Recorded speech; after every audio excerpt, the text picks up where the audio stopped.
係 Jessie， 期待咗好耐嘅熊貓 BB 終於可以同大家見面啦！今日我專程嚟到同龍鳳胎家姐細佬 say 個 hi， 而家即刻跟我嚟啦！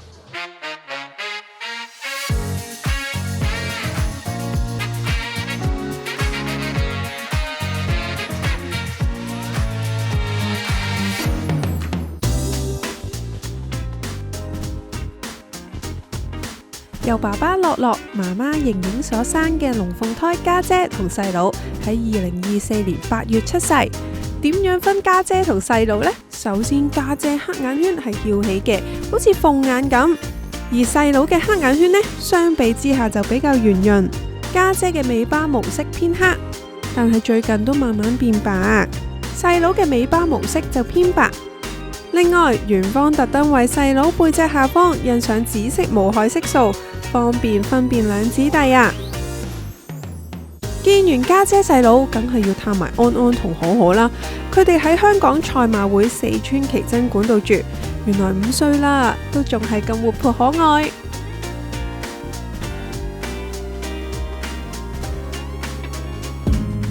除咗見熊貓 BB， 嚟到海濱樂園仲有好多唔同嘅打卡位，同埋期間限定活動。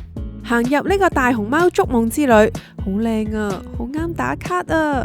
哇，見唔見到安安可可匿埋咗啊？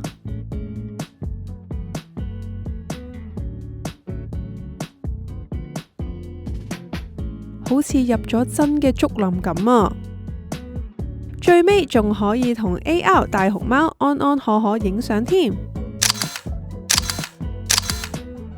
去到大熊貓雙星度，我哋可以同變身卡通造型嘅雙胞胎傾偈互動，了解生態保育資訊，大家成個參與度都好高。你聽我哋講咗啲咩？你知唔知我中意食魚嘅邊度啊？尾。我會食魚頭先，知唔知點解啊？點解啊？因為我將魚身都交給你啊！另外，總共6位成員已經企定喺海濱樂園廣場同大家合照，一家大細就最啱啦。原來仲有大熊貓成員嘅可愛蹤跡，千祈唔好 miss 咗呢啲咁可愛嘅打卡位啊！終於嚟到今日最期待嘅環節之一——自製大熊貓便利紙，其實就係用大熊貓便便體驗造紙啊！原來大熊貓便便係有草青味㗎。透過佢哋嘅便便，就知道幾位成員日常嘅飲食習慣啦。好啦，學完造紙，仲可以學整我哋海洋公園會俾佢食嘅其中一種食品——窩窩頭。窩窩頭係大熊貓嘅副食品，係由植物油、黃豆粉、粟米粉、大米粉、鹽、糖製造。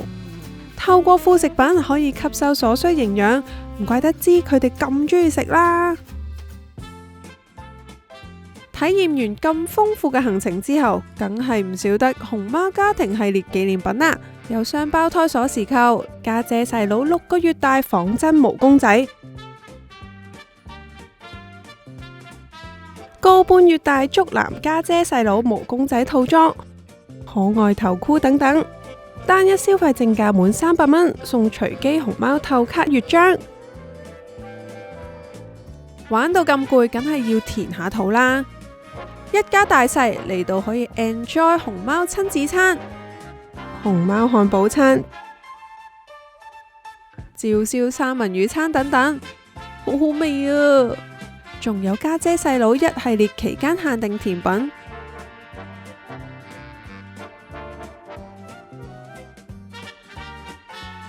大家購買任何熊貓造型嘅食物，可以用優惠價24蚊換購熊貓車貼1張，千祈唔好錯過啊！嚟到夜晚嘅重頭戲，喺夢幻水都人工湖有一個重大表演，有噴泉加大型水幕特效，再配上7彩光影，又壯觀又靚，絕對為今日嘅體驗做一個 perfect ending。